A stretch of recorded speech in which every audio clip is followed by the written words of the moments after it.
Hello, good morning, and welcome to the Stokastic.com NFL Showdown Strategy Show. I'm Dave Loughran. That there is Christopher Spags, and we've got a good game. Well, to some, maybe. Philadelphia Eagles, 7.5-point road favorites against the Giants. Hey, pal, how you doing? I'm excited to be here. Always good to do the morning show here, and I think it's a fun game potentially. I know last week we saw record number of Jalen Hurts dropbacks, the most he's had in a couple of years. Now he gets to drop back against a team that's playing man defense half the time that isn't very good. I think there's some positive things. We got Saquon, the thumbnail. Obviously, people be playing the revenge narrative, I'm sure, even though Saquon's got to moved on at this point. But there's a lot of fun angles I think to dig through in this one, and hopefully we'll have some disparate takes, Loughy, like we did on Monday. I feel like we both got things right, and I'll tell you what, did not work out well in my lineups. The things that I got right did not make me money. Made no difference to me, dude. I did not have a good I did not have a good day. I thought for a second there Rashard Smith was going to have himself a game. He actually had a really nice, was it like a shallow cross or something where he had a nice like catch and run, good acceleration. I thought he was going to give me a kick return touchdown. Yeah, that didn't work out. By the way, you open every show with excited to be here, which makes me wonder, are you ever actually excited to be here? Because you can't always be excited to be somewhere. I feel like when I do shows, like Loughy and I talk before the shows. I think I would say I become like a different person when I'm doing a show where immediately my energy comes up. I'm more of a positive person, more of a smiley person. So I would say in character, yes, I'm always excited to be here. That's a good answer. That's a good answer, dude. That's a great answer. You pulled that straight out of your ass, and that is professional material right there. But I know exactly what you mean. People always ask me, like, Loughy, why are you so happy? Or how are you so happy every show? It's like, I'm not. I'm not. It's honestly like, the money hat thing. Like I at a certain point, I stopped doing it because I was like, this is like getting too much of a bit. And then I started wearing it every day. And it's almost like putting on my superhero costume where it's like I put on the hat and it's like, cool. Now it's showtime where we're doing jazz hands. Like it's ridiculous. But that's actually how my brain works at the stage of things. I'm generally a happy person though. Like I'd say I have a pretty positive disposition, but there's some days you're like, damn, this is going on, but you got it. You're right. You got to put on the money hat before the cameras turn on, Spags. The metaphorical money hat, the literal money hat, whatever your money hat is, put it on and we'll do a show. Yeah. Anyway, how you actually feeling? I feel pretty good today. No, I feel good. I'm a little bit sore throat. Loughy and I were talking. It's the changing of the seasons here on the East Coast. Literally, it was like 80 degrees earlier in the week, and now it's down to 45 in the morning. And as a result, got my first sore throat germs from daycare. We also had some kids over. We had some kids over earlier in the week. We had some Lucas friends over to play. So I'm just getting exposed to germs left and right. And now tonight we are going to a water park in the Pennsylvania area for one of Lucas' friends' birthdays. So I am just in germ petri dish heaven, which obviously, affects the mood a little bit. Yeah. The same water park where every year there's news stories of, several kids losing limbs due to flesh-eating infections. So it's not Action Park though. Like Action Park is like the holy grail of like kids when we were little. Like kids were getting murdered like left and right. They were just on rides and skidding their faces on concrete and stuff. So I don't think everything will ever be that bad, but definitely even on the Yelp page for the place we're going, it's Great Wolf Lodge. I'm not a celebrity. I don't need to hide. There's like mold and shit. There's like sick. I can't wait to go. This expensive people place. Love that place though. Yeah. My wife, like she's very averse to doing something like I would do. I would take the risk. I think I would risk my child's left leg to go down a cool water slide. I think hopefully toddler-sized water slides. We'll keep it safe. The adult kids can maim themselves. That's what we're hoping. The larger kids. Right. Anyway, dude, I left the house at 6 a.m. this morning. I forgot to get eggs last night, and I had to get eggs for the kids' breakfast and for mine as well. And I forgot how many people are on the road that early in the morning. And it brought back my respect because like I wake up, I'm up with the kids and stuff, but I just go down into the basement each day, like I can take time firing one off early in the morning. I can take time going about my routine. So shout out to all of you who are on the road, got on the road early, the 5 o'clock a.m., the 6 o'clock a.m.ers just out on the road before the sun comes up. Salute to you. I mean it, Spags. I used to do that. I used to do that every single day. Not anymore. And you kind of forget what it's like. Yeah, no, thank you for that. Honestly, if I were you, I would just be like, hey, kids, you want some waffles? Like you want a peanut butter and jelly? It's no eggs today. Sorry, no protein. Absolutely. But I wanted them too, because I eat eggs every morning. I have like I eat eggs every morning. So I was like, I'll do this for them. I'll do this for me. Plus, it's good. But, and I was like, you know what? I'm up. Screw it. But you're right. The wise move would have just been like, yeah, you get an Eggo today. That's what you get.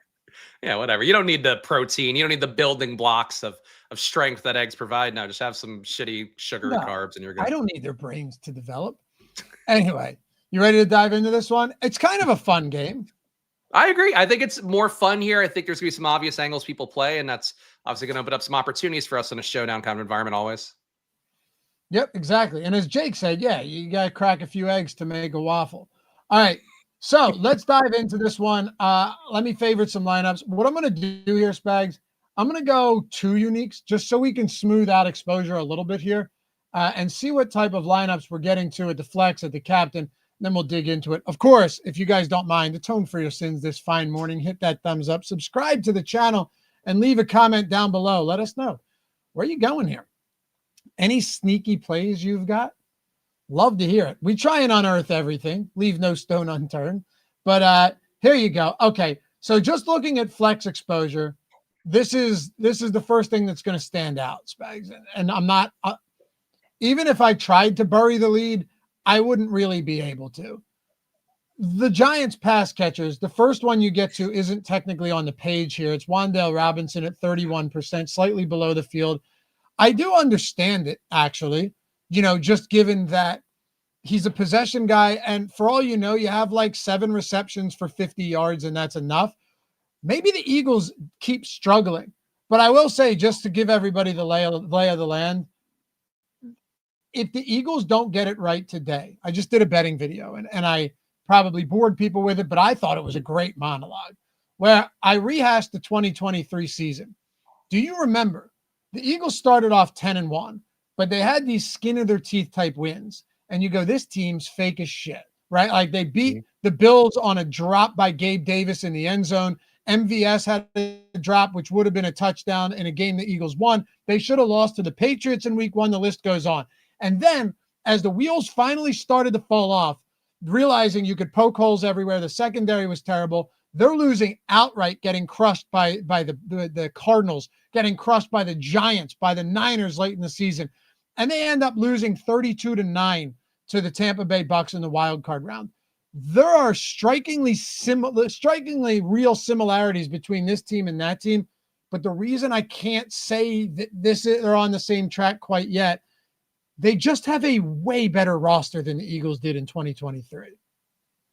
Yeah, I would agree with that. And I would say, too, this team is trying to change things a little bit. And I think you're respectful of A.J. Brown they said it's not a players only meeting, but they had a meeting with A.J. Brown and Hurts and Saquon to get back on the page. Like, kind of seems like they've learned from the previous issues of where offensive coordinator, I think that year in particular, was not the best. And then we saw it really round into form last year with Kellen Moore. This year, I'd say the offensive play calling is not the best, but at least Hurts set a record number of dropbacks for himself going back to that 2023 season last week. So it seems like they're trying to get it right. And I think I agree with you that, a team that stays stagnant like that team was, they were pretty, I think, complacent because they were running so hot in terms of the results they were getting. This team seems like they're not staying complacent. They're trying to figure out ways to get better. But really the biggest thing is just like they're not blocking as well for Saquon. I think the trickle down of that also, affects everything. But this is a really good get well spot for him because the Giants D really can't stop much of anything. Yeah, and like the Giants do have a good pass rush, but because I bet, well, actually, I won't tell you. Go over to Tails, check it out. Go over to Tails, see what same game parlay I've got cooked up for this one. We took a 30% boost, got a little plus 813 parlay over there, and I am excited for this one. Spags, we were on a heater. I lost each of my last 2 showdown parlays on the final minute of the game. So, it's got to break back in the other direction. I understand that. I respect that. But I like this one quite a bit. Come check it out over on Tails. Links down below. All the picks are free. And we've got brand new leaderboards for you. We've got a ton of free content for everybody. And I don't know if you know this yet, Spags. Ready? our friend of the channel, friend of Stokastic, Morgan Wiper, who just took down a Millie 3 weeks ago, came in second the following week. Not only that, but took down the main event contest for MLB in late August, is now on tails. And he has bets posted already. So yes, if you haven't followed Morgan, who is going to be sharing a lot of his thought process in DFS and also bets, and it's going to be for free right here on Tails, probably Spags, a good opportunity to jump in on that as well. Yeah, chase the heater over there, and Morgan certainly, and popping in the chat, has some good takes as well. So you're not getting somebody who's luck boxing Millie Makers. That as amount of wins as he had lately, either actual wins or top 3 finishes lately. That's a guy who knows his stuff. So definitely a good guy to get in, and good for you. You're doing the biz dev, getting these guys in. You interview him, you get him hooked, and now he's on Tails. Yeah, man, he's even got a Loughy style ladder play here. So check it out. Check out the leaderboards are going to be really good soon, and they're going to help you find everybody you want. Find experts here on the Explore page. And personally, my favorite part about, like, I tailed a plus 50,000 Jake Hari NHL bet yesterday because he's very good with NHL. Dude, I just go in to my file, the people I follow, say click on Jake, right? And then we have AI mapping that maps everything. So you can literally just go in, tail pick, and then it'll give you the best odds on every single book. It adds it straight into your parlay. So he doesn't even have to list the play out, just the bet slips image. Really awesome stuff, and I'm excited about it. So come join us, fellas. We got a good night of football tonight. If you had to look at this game and say, all right, Brian, I literally just posted it right now, by the way. So hold on a second. I'm clicking submit right now. I told Spags, I was like, screw it. We gotta start the show, but I'm posting it right now. Do you think Barkley does get it going against the Giants team that's already allowed 5 runs of 20+ yards this year? I mean, I think it's a soft matchup for him. I do think I could see people in the chat talking about Saquon Barkley ladders. I think it's certainly going to be a popular take.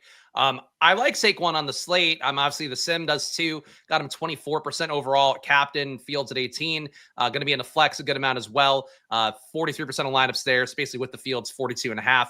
I actually like a different play more. I think this is the AJ Brown get well spot. So that's probably the narrative I'm going to play into the most, but certainly, Barkley in the flex with Brown at captain, Barkley at captain with Brown in the flex.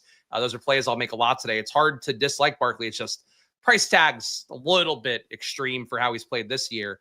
But certainly he can get it right at any day. And really, big thing he's missing is just like the 50-yard touchdowns. If those are there, even one of them's there, his outlook's going to look a lot different based on the projections he's had, this year. Yeah, dude, absolutely. And the funny thing with Barkley is that, like, even though he hasn't been great, he's still figuring out some ways each week. Like, he hasn't been good, but he also hasn't been terrible. You're still getting like the high teen type games. That's not what we want. And you're right. That's not what you're paying for in a spot like this. But I just can't get past the notion, like, if Kevin Patullo gives this guy 9 touches again, you have to go. You have to go. There is no place for you here. I mean, seriously. There's nothing. You can't not get AJ Brown involved in a feature role, and then when you start to give him a little bit more, Saquon Barkley is removed from the offense, and you run the ball like, what was it, 7 times to Barkley? It's absurd. It can't happen. And if they don't figure it out, then you know what? Then the Eagles end up losing this game outright or winning by 2, which still isn't enough. And you end up having to really reassess everything we know about this football team going forward. This is the get right game, Spags. They had Dallas at home in week 1. That's a very tough matchup against the divisional opponent facing the reigning champs to open the year. All right. I said it on this very show. Then you've got what? The Chiefs, then the Rams, then the Bucks. Like that is a tough, and then the Broncos. It's a tough 5 games. If you can't come into MetLife today and get right, I think that's a problem. Yeah, I mean, I would agree. Definitely the matchup fits, getting Saquon going in particular. 0.1 EPA per rush allowed by the Giants, one of the worst marks in the league. 0.2 EPA per red zone rush. So that's one little tell for me. It's like some teams are not good versus the rush overall. Then they stiffen up when they get to the red zone, kind of shows that the defense has, some quality there. For the Giants this year, that's not the case. They're not able to stop anything. And they're also actually giving up one of the highest avoided tackle rates, a 23% missed tackle rate for the Giants on the year versus run plays. This is the kind of spot where Saquon can break those explosive plays. And if nothing else, he is still getting over 20 intended touches a game. So the opportunity should be there for him. I think this is a spot where a lot of people can eat. I'm actually surprised, and I don't know if Loughy, how you feel about this, but like surprised the Eagles total is only 24.3. Kind of feels like a 26, 27. I know they've been playing not a lot of play volume, but it just seems to be like the total should be higher relative to how much of an ass kicking I expect this to be, I guess, but everybody will.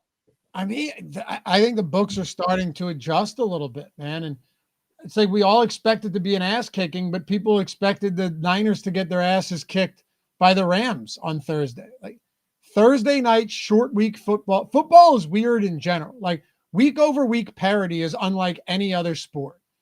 It just is. And the Giants could come out and Jackson Dart could have like multiple big runs. There could be there's ways that this game just gets weird. And I think you should have at the very least consider playing it in such a way. But at the same time, yeah, the Eagles should get back on track here. They should. They absolutely should. Like the Bills losing to the Patriots. I bet the Patriots. I didn't bet them to win. I bet them to cover. I didn't bet them to win. And they do by a field goal. So I still like Hurts here. Barkley facing his former team. We saw what he did to them in MetLife last year, rushing for, I think it was the 200 spot. At the end of the day, though, how do you get away from a guy like Saquon Barkley, even at that price point? Like I also think I'm not a big narrative guy, but I am a team has to correct their issues and identify those issues promptly, especially against a bad team. If they don't fix last week, giving Barkley 9 total touches, that is a real problem, and someone's going to have to be held accountable for that. So I just think the workload is going to be significant for Barkley Spags, even if he's not efficient out of the gate. Yeah, no, I agree. I mean, and I think too, this is kind of game script where, I mean, we saw it happen with a much, worse team with the Saints, and that Saints defense is popping up everywhere data wise, very popular play. It's still a play that the Sims were pushing you towards. And in the beginning, it's like, oh, wow, Jackson Dart's getting some decent results. In reality, the Saints really controlled the ball, throughout that game after the first couple drives. And then, in particular, the end of the game, it was just Dart turning it over, turnover on downs kind of situations. It was a really bad scene for them. Basically, the Saints possessed the ball over and over again. For Philly, I think same thing here. They're a better version of that, obviously. A lot more talent across the board, and they should be able to find a lot of success. And frankly, you have a pretty good shot, I think, of just keeping the Giants off the field here, which is never where you want to be for that team, but certainly for the Eagles. The opportunity, I think, for Saquon just get fed the ball, bleeding the clock from potentially very early in the game. What do you make of Theo Johnson today coming off of I like this guy in general. He's a very athletic tight end. And anytime you get those type of guys, they end up being like really, really good Spags, or they end up being out of the league in a season. But you saw last week, only 33 yards, but 2 end zone targets, 2 touchdowns. It also, though, I look at it, I go, you got Zach Bond, you got Jahad Campbell. There's an Eagles team that used to give up big yards, big plays to the tight ends because they never had quality linebacking. They have good linebackers now. And, looking at this, where do we target the pass catchers for New York when you've got Wandale, who's probably going to see a healthy dose of Cooper DeJean coverage today? You got Theo Johnson, who's going to see some great defenders in the middle of the field. You don't even have Darius Slayton. So we'll get to Tyrone Tracy being back and Cam Scatterbo and all of that. And I do think Jackson Dart with his legs alone is a very, very viable play here, and I will have ample amounts of him today. But what do you do with the pass catchers when it comes to the New York Giants? It's weird because it felt like when Neighbors was there, Wandale had a role. I mean, obviously the big spike against the Cowboys would be the one you could point to where, he had meaningful air yards, getting targeted downfield. And really, his usage this year has been better than it was last year, 9.6 air yards per target. You're talking about a guy who's been kind of treated as like this low ADOT, spamming kind of PPR points, maybe at the best case scenario, but he's had a real role. it wasn't really there last week in a meaningful way. Theo Johnson obviously having the outlier day. He's had great touchdown equity since Dart took over, and I think that certainly stands out. But Wandale's still getting 6.8 targets a game. I mean, you're talking about second most targets in this game behind A.J. Brown. That's a noteworthy amount there. I just worry with Wandale that, he's really the one player that people will know playing for the Giants. Nobody likes, Jalen Hyatt, but in reality, Jalen Hyatt can pick up a ton of snaps here. Bo Collins, not a guy who I think is anything noteworthy. And in fact, he's been, relative to per target numbers, one of the worst receivers in football, but he'll be out there a bunch too. So I think for Wandale, I think that the other options might be more appealing just relative to ownership, but he's the best pass catcher for the Giants. And I think if you're playing an Eagles onslaught build kind of thing, he'd probably be the first guy that comes to mind besides Jackson Dart. Yeah. Wandale's 72, Tracy's 7K, Slayton's out at 6,600. Theo Johnson's 5,800. Hyatt's 32. The thing about Theo though, is at least you can grab one of those touchdowns. Like if they get inside the 10, he has clearly been a preferred option of Jackson Dart, right? Like he has 3 touchdowns in back-to-back games. None of them were 3 touchdowns total over the last 2 games. None of those are like long touchdowns, right? He had 3 for 17 total yards in week 4, 6 for 33, except he has 3 total touchdowns. So I do think there's that. The problem is we're not talking about a guy who's 2,500 and gets some targets in the end zone despite not making any big plays. We're talking a guy that despite not making any big plays and getting targets in the end zone is almost $6,000 in the flex. Yeah, I mean, I think that the price tags on the slate definitely seem a little bit aggressive, across the board for the Giants guys, just relative to what we know their floors can be. And that's sort of what I think makes like Jalen Hyatt, I think, is an awful player, but he's still incredibly fast. He's still a guy that should pick up a lot of work that Slayton leaves behind, and Slayton was being involved meaningfully. I think that's sort of how I grade out for the slate, is that I want to get, enough amounts of Wandale. I want to get enough amounts of Theo Johnson. People don't know, because he really hasn't been that impressive as a pro other than last week or two. He was a freak athlete, at Penn State, was also super efficient as well. Was a guy that I think had the upside theoretically and athletically. Just not a great target earner. The fact that he has the shot to earn targets, I think he's the most viable pivot to Wandale. But would it shock me if shitty receiver X, Y, and Z get there, instead of Theo and Wandale? Probably not, just because if you're the Eagles, I mean, what do you have to stop on this team? You have to stop Wandale, I guess, and you really have to stop Theo from hurting you and scoring touchdowns. And I don't think that's the hardest thing to stop in the world. Right. I agree. Steven, he's not lining up out wide much, a little bit, but mostly in line and in the slot. I do agree though with Wandale. It's never the sexy play. And what's kind of unfortunate is, if you remember last year, the one advantage to who was throwing, was it DeVito last year? Who was it last year that was mostly in there? DeVito was the one at the end of the year again. How much did we get a bunch of games from Daniel Jones? We'd gotten the 7 or 8, and then the injury guarantee stuff, they didn't want to play him anymore and got rid of him. Okay. What I do remember is when Malik Neighbors hurt his ankle against the Cowboys and then missed some time, Wandale was getting peppered with targets. I'm sure you remember. You're talking multiple double-digit target games, and that alone was enough to get him over the top. You haven't seen a ton of that with Jackson Dart. Played half a game without Malik Neighbors against, was it the Chargers? Yeah, and then the full game without Neighbors against the Saints. And Wandale Robinson had 5 and 7 targets for 14 and 30 yards. So it's one of those things too, where I do think the quarterback matters. You haven't seen yet, and I know it's a small sample, Wandale Robinson get peppered with big opportunities from Jackson Dart. But I still think he's the one guy that if you're looking to throw the football, he's still your top option, which is why I'm not surprised we're getting more of him than anyone else for the Giants. But then you look at the backfield for New York. And yeah, I'm intentionally starting with the Giants because there's a lot more ambiguity here than there is with this Philly team. Tyrone Tracy returns. My guess, by the way, is that this changes. I don't think we're going to be getting this much exposure to Tyrone Tracy. You know what? If he really is only 9% owned at the flex, then maybe we will just be heavily overweight. But he gets hurt. Cam Scatterwood takes over. Does this not just become a full-out timeshare with Tyrone Tracy back? I think Tracy is going to come in. So, like, it was weird with Tracy before he got hurt, where he was complaining about his touches. They ramped down his touches. Obviously, he has a role on the team, but it did seem like he was getting, passed up by Scadaboo, because Scadaboo does that, the football coach, things that football coaches love. Like, he blocks really aggressively, goes after, gets hit hard, hits guys hard, all of that. But my guess is that he just takes over the Singletary snaps. Singletary is playing 23 snaps last game. That feels about what Tracy should be compared to, Scadaboo getting last game. 50 might be a little bit aggressive, but maybe it's more like 30 snaps for Tracy to 45 for Scadaboo, because it seems like for Scadaboo, they like him for pass down work because he's going to block and be a monster. They like him for short yardage work because he's going to go hard and crash himself, give himself CTE every time that he gets the ball in those situations. Tracy seems like more the between the 20s guy, could still get some targets, but not really the expected pass down targets. And that feels to me like about 30, 35 snaps, I would think. And maybe that might be generous.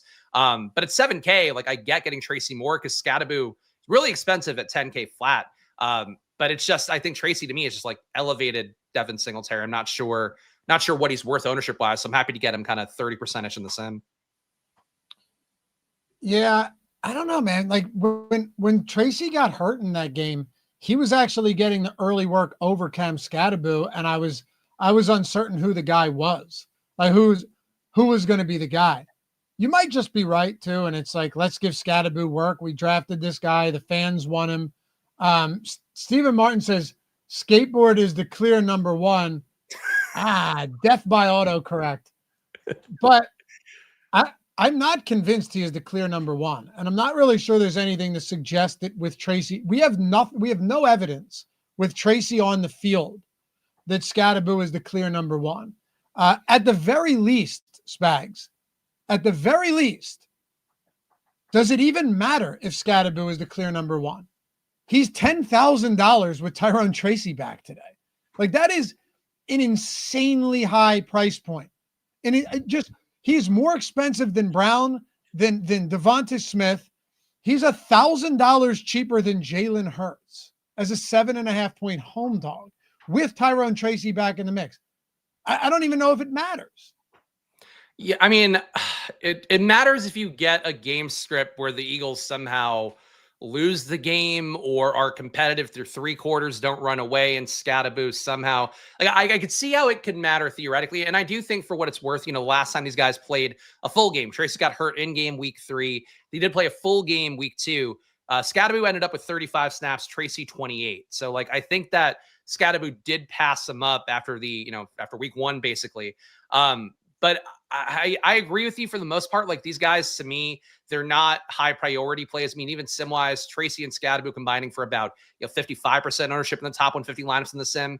I think that's enough. Like, I don't think they're every lineup plays. I think Scadaboo, especially at 10K, it's hard to get to in every lineup play. But certainly there are game scripts where, like, the playing from behind, spamming checkdowns to Scadaboo, that's possible. Playing from ahead, things go well with Scadaboo, that's possible. But I think it's a really narrow set of outcomes for Scadaboo compared to a Saquon, compared to an AJ Brown, compared to all those guys. Yeah, it's just 10K is a lot. Now, I will say the Sims actually are giving us way more than I thought. Sims are giving us 24% Cam Scadaboo in the flex. I genuinely would not have expected that, or even 4% at captain. So we're still getting the sum of him. I just didn't anticipate that being the case. I do think Tyrone Tracy at 7K, the more I ponder this, probably there's an angle there where if his ownership really is that low, like, you can't tell me, Spade, we disagree on plenty here, which is exactly what I want. But you can't tell me if Tracy really comes in around like the 10% range at flex, that he's not a great leverage spot at 7K flat. Yeah, no, I agree. I mean, it's too cheap of a price tag for a guy that has, an actual role, I think. And, and has some juice too. Like, Tyrone Tracy, not my favorite running back in football, but he misses 14% of the tackles he goes against. He's getting 4.3 targets a game, 27% a target per out run rate, all pretty good numbers for a running back. The red zone role is not there for him at all. He's not getting any red zone work. It's all going Scadaboo's way. But, for a PPR back and the guy that can break a long touchdown as well. And 2, I think, if you're going to play Loughy, I think more devil's advocate on your side, I think, like, he could be a hot hand guy too, or if he just runs hot, if he breaks a couple big plays, I don't think they're going to be afraid to play him over Scadaboo. So I agree. Just the price tag difference alone, like you get good leverage on a guy who's absolutely overpriced in Scadaboo, even if he's still a decent enough play. That's a good point, though, that this may just be a hot hand thing, especially against a good Eagles defense. Like if you have one guy that just has the hot hand, he's going to get work. Like I don't think in any way Brian Dable is fully set on, hey, no matter what, Cam Scadaboo gets all the work, or no matter what, we're doing a 50-50 split. To me, it just doesn't seem logical at all. So we'll see. But both of those guys do look viable. I don't love the idea of 10K for Scadaboo, but we may be getting the sum of him here on a slate like this. Where do you want to turn to next?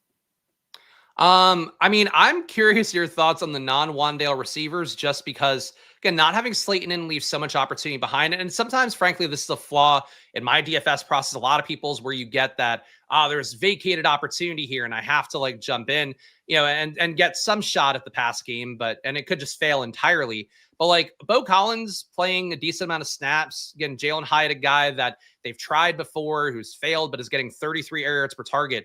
Like, do you want to be with 25% ownership on these guys, 15%, whatever that number may be? Because they're not unowned and they are players that I would have no idea what to really expect practically.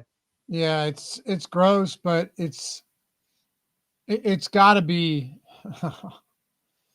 it's gotta be Jalen Hyatt. I mean, he is completely, every time he's been given an opportunity, which has been many times in this offense. This is probably his fourth year, I think, in the league or something like that. Yeah, third or fourth? Yeah, if it's fourth, he's really done nothing if it's four. But if it's three, he's also done nothing. I think it's actually his fourth year, but none of that's important. You're talking about a guy, you mentioned the air yards per target. His ADOT last week was 37. So it's like, Bo Collins was what?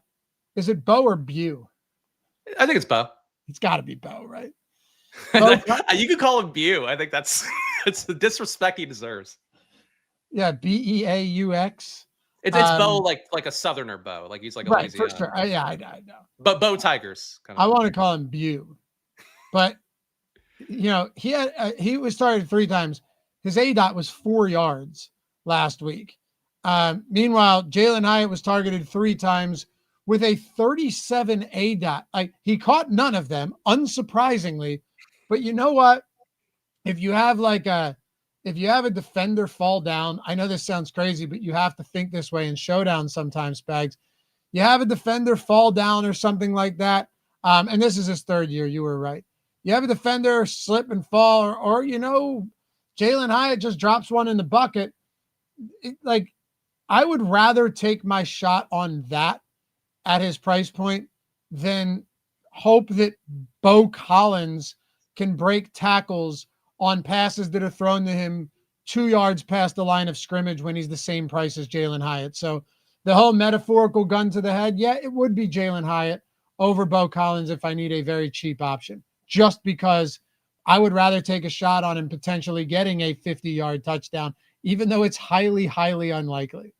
Right. And the usage pattern too there, where you're like, I think it's a really astute point there that Bo Collins getting targeted so close to the line of scrimmage, that makes him pretty unlikely to get Slayton work. That makes it pretty unlikely to get the moon balls. Like Slayton, right. I was averaging, I could pull up the number, but I think he was averaging like 18 air yards per target. So he was sort of your sacrificial X guy / your downfield guy.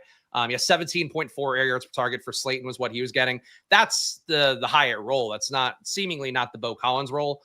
Hyatt has been a guy that I don't think is super talented. I think too, whenever you have really any player coming from Tennessee, they just don't run an offense that ports over well to the pros, because so much of what they do is based upon weird formations and pre-snap movement and stuff. I think Hyatt's had a hard time adjusting to the pros because of that. But I agree. I think Hyatt's so untalented, but a ball can hit him in the face and he could that's it. That's his big play, a 50-yard play, and he makes the lineup. That's what you get from a sacrificial X guy who's going to be downfield a lot. And it is legit fast. He's game breaking fast. Exactly.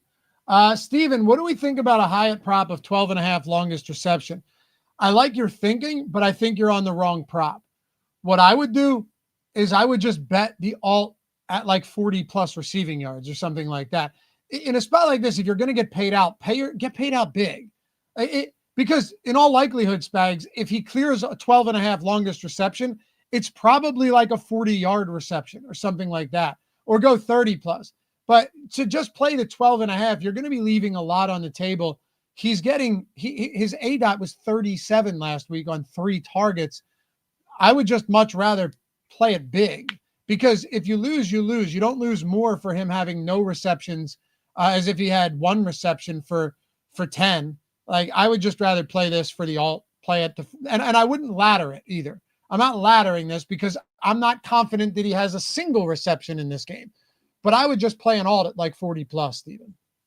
It's a lot of air yards for 3 targets too. 37 at 3 is what, 111 air yards and on 3 targets. Like that's really juicy, honestly. Like, and Dart is a good downfield thrower. You haven't really seen it yet in the pros so far, but he was at Ole Miss. I hate how much I'm talking myself to Hyatt. Hyatt's going to fucking bury me on the slate, but I'm going to play a lot of Hyatt tonight, I think, for that upside. Yeah, I know. It's so gross. And then your friend Legend in chat can come and be like, Spags said play Jalen Hyatt. He's credited me things I didn't say. So credit me at least the things that I say and get wrong. There's well, enough. The funnier part is, like, you were more right than I was on Monday night. But no, Steven, I see your second question. The reason, like, I love ladder plays. I ladder play guys who I think are already in a good spot where they can play a good game. And then if they hit their standard prop, you're already slightly in the profit. And then you say, if they have a good game, they can really put up some numbers because we like this spot and it's a quality player. Or even like our Kendre Miller ladder from the other day, there was a real path to him getting additional work. And then he got it last week as well. In the event that Jalen Hyatt does it, you're not really playing for him to have a good game. You're hoping that he has one big play because you know that if he doesn't, he probably gets blanked across the box score. So think of ladder plays like that when you're betting up the rungs of the ladder for alts, and think of strict alt play as like, this guy can do it in one play. Like, I'll even bet reverse correlation plays sometimes, like a Jalen Hyatt 50 plus receiving yards and under 1.5 receptions, something like that. You would get insane odds on, but if he has the 1 for 50, you're cashing out in a massive way. So, just food for thought on that type of stuff. That's a really fun way to think about it, honestly. I think people should, people in the chat are noting it, but people think about props. I think it's such a binary way where it's like, I just want to win this 50-50 on it. But, for players like this that have so much volatility built in, like, you might as well get paid like in a major way as opposed to just getting, I used to do it for Jameson Williams when he was good last year, Spags. Like, you could grab a JMO over 100 plus yards and under 4.5 receptions. And the books, instead of baking in the correlation, they're baking in the reverse correlation. So, like, you're actually getting crazy odds on something like that. So, yeah, you're right. It's a fun way to do it. I've had a couple questions on Dotson. What do you make of Jahan Dotson? If there's another guy that gets deep passes time to time, it is Jahan Dotson. He had one last week that I actually thought should have stood and they overturned it. But any interest in a guy like that today on his 1 or 2 targets? Hey, look, it's a showdown. It's hard to poo-poo anybody in a showdown just because that's the nature of the beast here. And especially, too, at his price tag, 3,400 in the flex. You're talking about him being leverage against the Jalen Hyatts, against the Bo Collins. If that entire Giants pass game fails, or the secondary parts of the pass game fail, or even if just the starters are good or the key guys are good and then nobody else gets there from the team, Dotson does give you some theoretical leverage in those kind of builds. So I wouldn't write him off there, but this feels just to me like I think A.J. Brown and Devontae Smith get peppered here. This has been the ultimate squeaky wheel for these guys, where I think Rappaport had an actual report out last week about these guys being unhappy with their roles. Then we see Jalen Hurts dropping back a ton. They try in a really, I would say, adverse matchup on paper against Denver to feed these guys the ball, or at least set up opportunities to get these guys the ball more. I just don't know how Dotson and even like Dallas Goedert, who's been actually pretty good this year, I don't see how those guys eat, because I think everything you're trying to do is like, let's give A.J. Brown and Devontae the big game here to like shut him up. I don't know how Dotson gets there in that, but I think at his price, like, he kind of makes some game theory sense. I just don't think he fits what I want to do with the game today. Yeah, I'm not a huge fan of it. We've seen him win showdown slates before. We have seen Jahan Dotson win showdown slate. By the way, you guys let me know. Should I post a little reverse correlation Jalen Hyatt? Should I post a Dotson bet on? I think we could do it with Dotson. We could do it with Hyatt. We could go Dotson and Hyatt 40 plus receiving yards. Dotson and Hyatt under 1.5%. That would be insane. I'm not doing that. But let me know. We could have a lot of fun with that. And we do that stuff on Tails all the time. That's why it's fun, man. Like, betting should be fun. And you can still do it in a smart way while also having a good time. But yeah. Can we talk a little bit about the pass catchers for Philly here today? Yeah, I would love to. Yeah, you have, I think we probably, that would be wise, right? You have AJ Brown, you have Saquon Barkley, you have Dallas Goedert.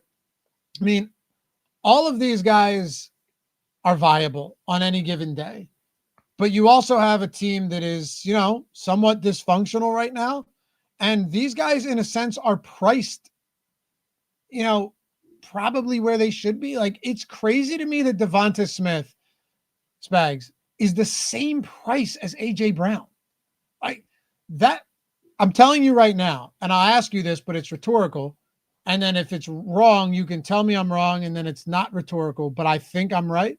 I don't think there has ever been a time on a showdown site where AJ Brown and Devonta Smith were this close in price.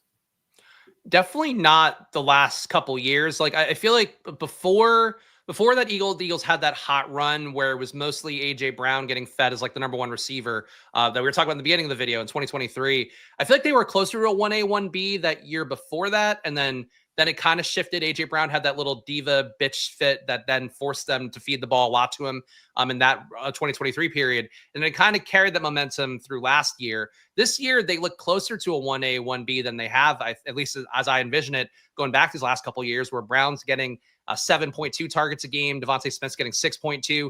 Target per route run definitely favors AJ Brown at 23% compared to 20 for Devontae Smith. But Devontae running slightly more routes. He's been more efficient as well this year.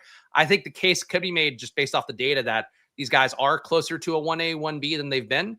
But I agree, it's a little jarring to see. And frankly, they should be, how they play this year, they should be a little bit cheaper than they are. But I think that's what makes them low owned at captain. Like, both guys projected for around 5% captain ownership.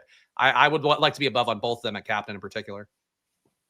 Dude, guess what the odds are on Jalen Hyatt. Oh my God. Guess what the odds are on Jalen Hyatt. When I tell you guys these reverse correlation plays are nuts, I'm posting this to Tails right now. Our AI mapping allows you to just one-click bet it, so you don't have to find the bet yourself. Links in the description. Guess what the odds are on Jalen Hyatt, 40-plus receiving yards, under 1.5 receptions? Plus 1,000? Plus 3,500. Oh, wow. Okay. That's aggressive. Now, should I go 30-plus or 40-plus here? Like, I would feel safer 30-plus because of the air yards being just over 30. Like, obviously. I think you're right. I think you're still getting such insane odds that you could probably do the 30-plus and get great odds. Like, this is plus 2,200. Yeah, like leaving him as a catch and fall down, I would feel better about than a catch and run. But, you could play both. Yeah, Bug Boy, if you add the touchdown into that, I have no clue what it'll look like. It's positively correlated with one of those legs, though, so I'm not sure. But, I mean, here, I'll tell you right now. Anytime touchdown, you get it to plus 7,000. I mean, my God. Woo. That's that's like a 7-leg parlay payout for a fairly decent binary event. Like, yeah, that's crazy. There are angles to these reverse correlation plays, man. There's just no doubt about it. All right, so you have to play. You're playing a single entry lineup. You have to play one of AJ Brown or Devonta Smith at captain. Who is it? It would be AJ Brown for me. I mean, it's the man defense splits that have always been there with AJ Brown. And it's, one of those things, if you played DFS the last few years, it's paid off more often than not. Whenever you see a team that plays man defense at a high clip, AJ Brown worth the shot.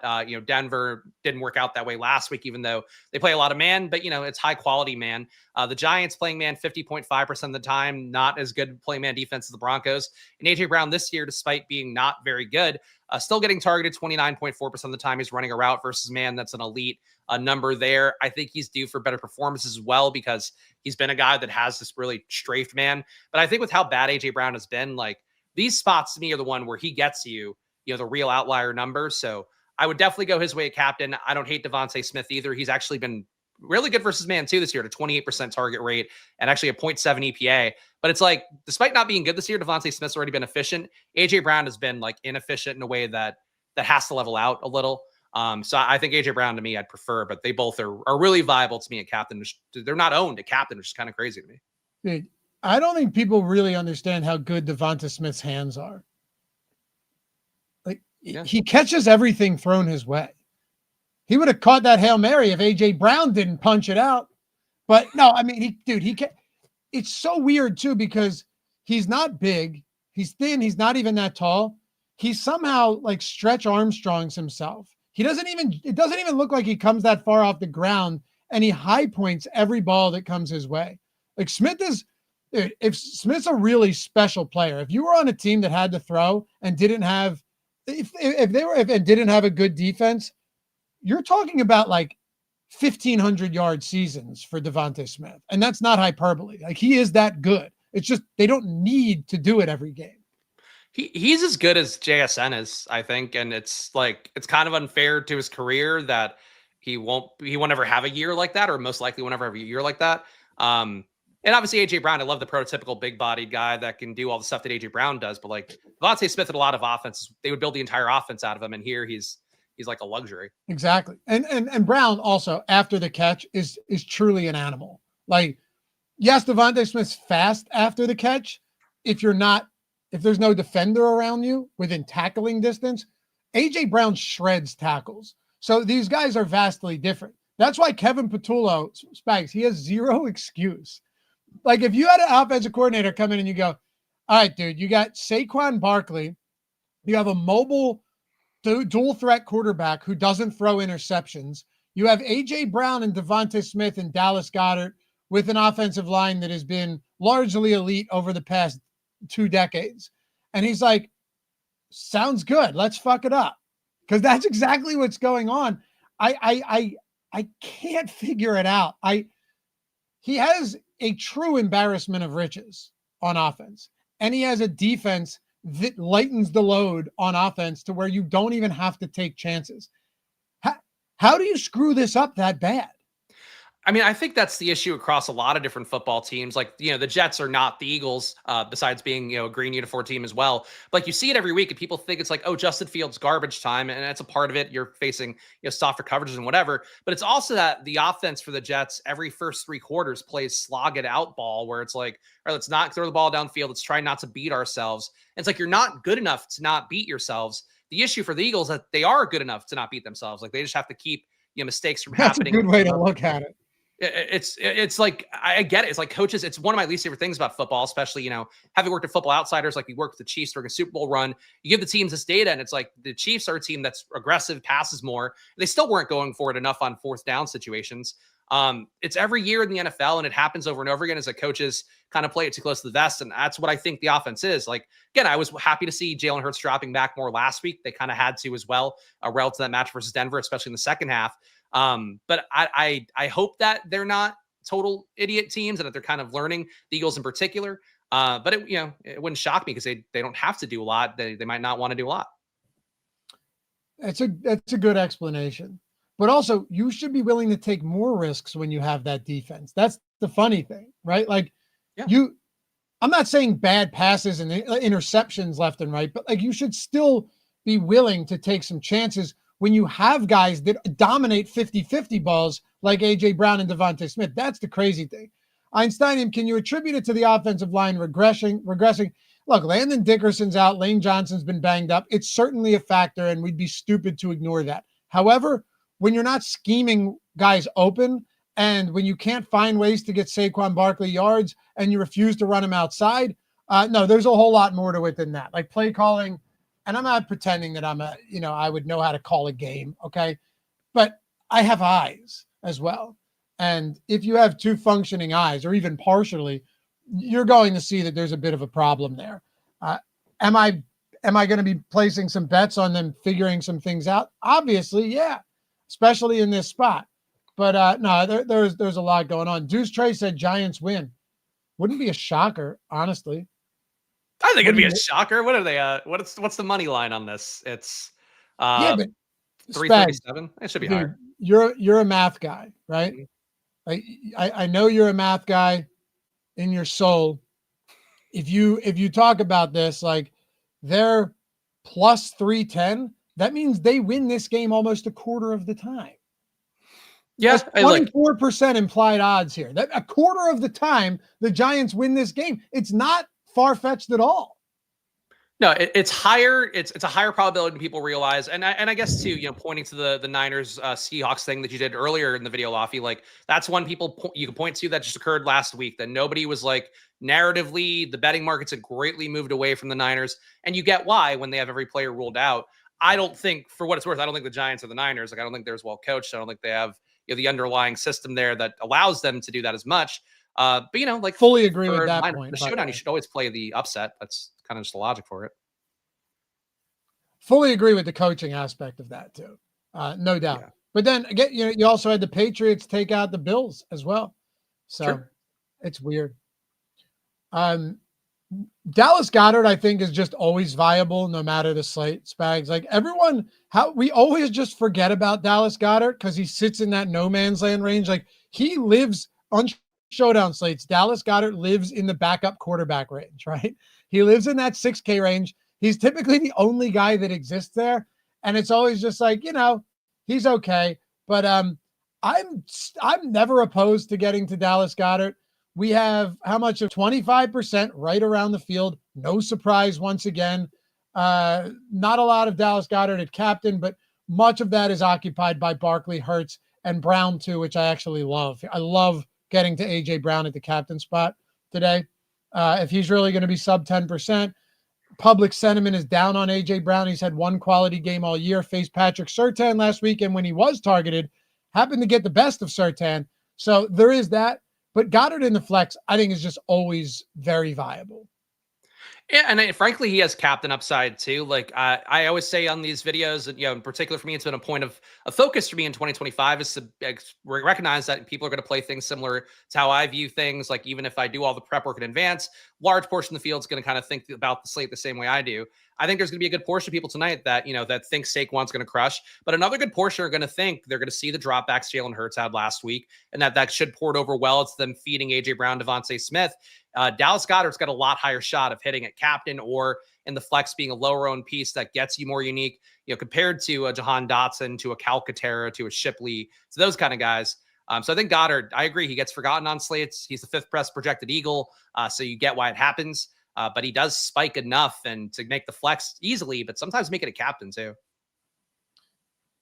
Alvin says, trust the Eagles if you want. QB can't throw and running backs looks washed. Play Shipley. See, there is still an edge in DFS, friends. It's an egregious statement, dude. Like, I think we all agree the Eagles don't look right now. I guess nobody saw Saquon Barkley on that wheel route pull away from super fast, the super fast defenders in the Denver secondary for like a 50-yard touchdown. You're right. He's washed. There's nothing left. Like you're right. Play Shipley because what should happen is Shipley should get all of the work today. Go for it. Dude, I posted a tweet yesterday where I said our first run of data is out. This is what the chalkiest lineup would look like if there was no cap, right? So Spags, naturally, that means that I'm just plugged every player in at the highest owned player at each position and showed here. This is what it look. People go, dude, one guy's like, this is the problem with touts, putting Chris Olave in there. Like, do you realize that it's just based on project? There were 15 people in the comments. They're like, Olave, LOL, that guy's cheeks. And it's like, Jesus, dude, read the tweet. Right? And then someone pops in, they're like, this is why the edge still exists. And I'm thinking, you know what, you might have a point there. I mean, I'm not saying there isn't something wrong with the Eagles. You're not either. But also, they're still 7.5-point favorites. They still have a litany of options on the offense. Jalen Hurts can throw the football. So I don't even know why I'm wasting time on this. Media literacy at an all-time low in 2025. And I mean, that's why the guy in the chat just drives me nuts. Like I'm doing my work. I've had some good takes. You can't tell me I'm wrong all the time. Like, I know my results. I know what I do. But I agree with you. Like, that there is still an edge in DFS. And really the big thing is, like, even if Jalen Hurts, you think he's shit, then play Eagles defense, play the kicker, play Saquon. Why does it go to Will Shipley? Why does it have to go to like the fifth galaxy brain depth of hell beyond that? I just don't get. You don't have to do this in DFS, guys. Run a sim. Just understand what median outcome is, and then work off that. And yeah, listen, if the Eagles suck tonight, as I mentioned at the top of the show, there are much larger issues in Philadelphia. It's possible. Literally just said the Giants essentially have a 25% chance of winning that game. That's 1 out of every 4 times the Giants win this game, right? So that's why Spags and I spent half of the show talking about Giants skill players. Like the Giants absolutely could win this game, and that's why we're looking towards some of those guys. But I don't know, dude. Jalen Hurts, I want him at the captain. I want him at flex. He's going to run today. The Giants can get pressure. Hurts is they're going to have some design runs for him as always. I think the same thing with Jackson Dart. I actually like both of those guys quite a bit. Clearly like Hurts more at the captain spot. Kickers and defenses, you just mentioned. I don't hate kickers either. You said Eagles only have a 24-point implied total. Like, that's not that high. This game could be played in between the 20s. And if it is, Jake Elliott may be in for a very busy day. So I like the kickers. I like the defenses, but really it's Philly defense. The reason I don't like the Giants defense much is because the Eagles, again, on a single game sample, of course it can happen, but the Eagles don't turn the ball over a lot, Spags. They really don't. No, I mean, look, Hurts has literally no picks on the year. And, the main thing, too, I would say for people that think like Jalen Hurts is the bad QB, like catchable ball rate, I think is usually your big thing. Is the quarterback getting the ball where he has to go. He's got an 82% catchable ball rate. He's facing a Giants team that one of the worst in the league, giving up 86.5% there. Like, if he really is inaccurate today and awful, then call him a bad QB. But it's a good matchup for him. It's a decent total. Even if he doesn't succeed, I think they're going to move the ball. That's not a hot take. No, it's not a hot take at all. Scrolling our exposures for you guys one more time. I'll zoom in a bit. We have a lot of Elliott. We have a good amount of Eagles. We do have the Giants.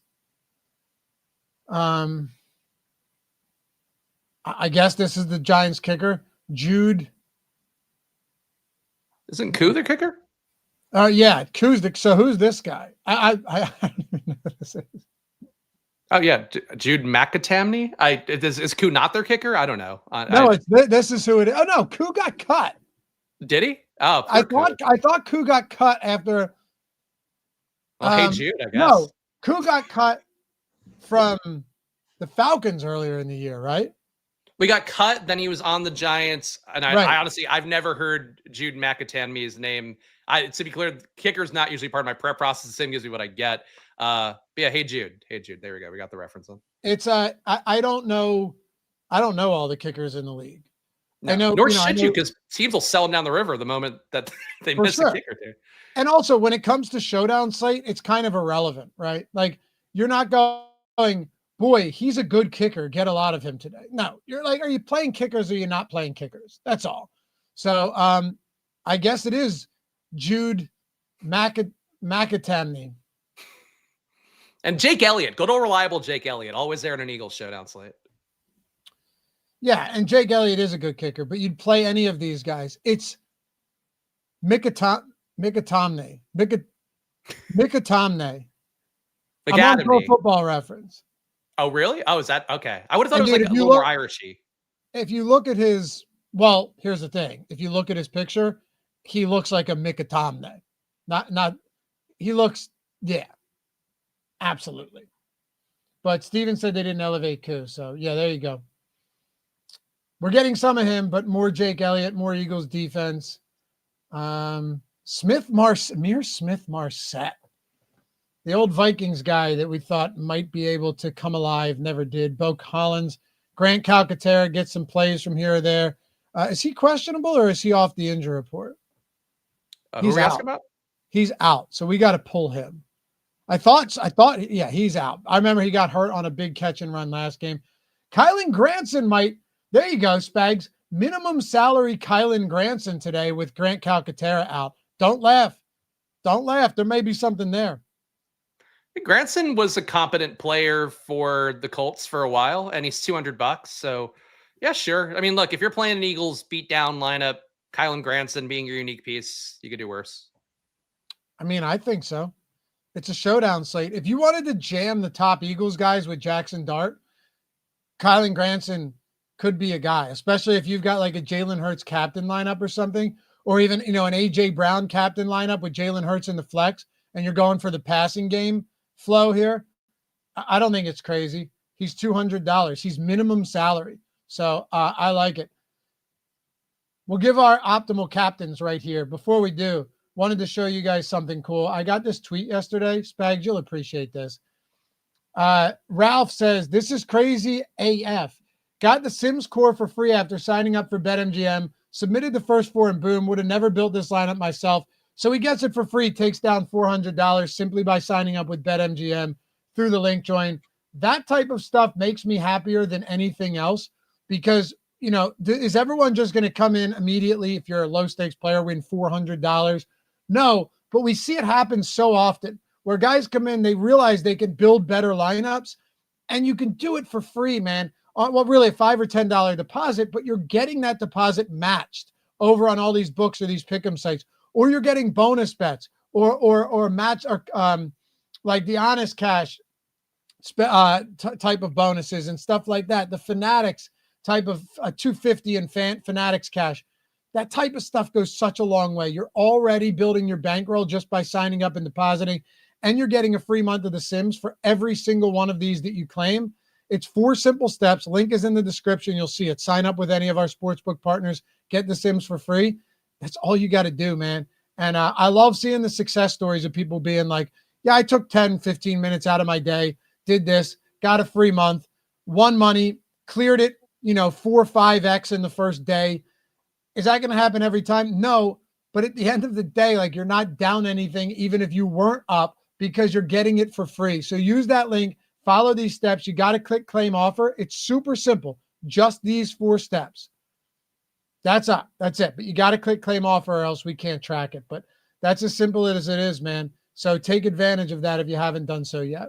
Especially if you haven't used the Sims before too. Like sometimes, and this is again, not just actually this is me being nice to the chat here and in general across the internet. You can tell people have never used Sims tools with how they talk about slates sometimes. And they're like trying to find the 5th pivot off of something. And it's like, if you use the Stokastic Sims, you're going to calibrate yourself so much better to what good lineups look like. Even if it's not the individual lineups, you pick out a couple like that guy didn't win. All you guys out there, if you've never used a Sims tool, just do one of the link join things, do it for free just to like understand the game a little bit better. Cause frankly, a lot of people these days, I think, need it. That's a great point because I had mentioned someone was asking me yesterday in a DM, like, how do I do this with the Sims or that? And I was like, there are times you kind of just alluded to it. But like there's times where the Sims might not love a stack that I want to get to, but I want some exposure. So I'll just filter by that stack. And then I'll pull the highest sim lineups with that stack, Spags, right? Like it doesn't have to be in your top 150 if it's still simming out positive and it's the stack. There's ways that you can get creative and still allow it to build those good lineups for you, where in the case that they do pop off and you're right about that stack, now you're building a great unique lineup around it. And the Sims are doing that for you, simming things out tens of thousands of times, saying, look, this is the type of build you want with that stack. If it's going to do well, here's how you do really well. Right. And exactly. And it teaches you things about chalk and how to deploy chalk and like what, it's just like, it's so important. So really just do the free version, do the link join, like get in there, try the Sims. Appreciate you, man. The show is the best. Pulled down 16,000 on the Baltimore-Detroit game a few weeks ago. Hell yeah, dude. Hell yeah. That was our double Montgomery and Gibbs day. I remember that one for sure. That was fun. All right, give me your optimal captain and give me your contrarian captain today as well, Spags. I mean, I think they're kind of one and the same, but I will be going heavy on AJ Brown captain. I'll be going heavy on Devontae Smith at captain. I just feel the best about those guys, the situation here. They're both projected for under 10% ownership. Devontae Smith seemed a little bit more contrarian, only projected for 4.8% compared to about 8% for AJ Brown. But those two guys, to me, I think can benefit from what we saw last week. The people maybe slept on the drop back rate increasing so much for Jalen Hurts. But also, again, like this is the kind of spot where you want to quiet a team, you want to quiet a couple of receivers that you're paying a lot of money to that are complaining very vocally, complaining to reporters. I think this is the week you do it. So AJ Brown would be my chalkier one. Devontae Smith, my more contrarian one. Love it. Jalen Hurts for me, no problem getting chalky. Actually, I'm sorry, Saquon Barkley for me, no problem getting chalky there. My contrarian, and I'll go like this 8%. I think that's fair enough because I really don't love some of these other guys down here. Jackson Dart. If you and I end up being just flat out wrong about this, right, which is, again, very possible on a slate like today, maybe the Eagles aren't fully right. I think Jackson Dart is going to be the engine behind that, right? Like you're not going to be able to orchestrate that type of game without Jackson Dart using his legs. And I think it would come from him. So do I love him? No, getting 6% of captain right now. But as a contrarian play, I think because he's a dual threat, because he can use his legs, if he has like a 60-yard rushing game and a touchdown on the ground, that goes a really, really long way. Yeah, I agree. I mean, everything flows through his hands right now. He's running 6.5 times per game, running the red zone. And frankly, if this Giants team, I think, even stays within the 8-point spread, Dart probably has a pretty big hand in that. Yep, I feel the same. Spags, what else you got going on, dude? I'll be doing another stream here at Splash Play Pod at 12 p.m. Eastern. So running through the slate again, looking at Stokastic data, looking around the industry, trying to find what everything is going to be the most optimal plays, and then trying to come up with some ways to build unique lineups. So check that out. And then I got Live Before Lock on Sunday. So that's the good run here of things. But hopefully, Loughy, we win some money today. We got some good takes out. And I think now we have to get the good takes and also win money on the slate. That's always the challenge of being a creator. That is always the challenge, man. You guys are the best. Appreciate you. Thank you for hanging out, supporting the show with that thumbs up and subscribing and leaving comments and all that fun stuff. We will see you back here tonight, Ben Rasa and myself, Spags. Ooh, that's what a bet. Is Ben even up usually at this time? Yeah. That'll be a fun one. We'll see you back here for that. You have a good day, everybody, and we'll catch you back here 7:15 Eastern time. As always, bye-bye.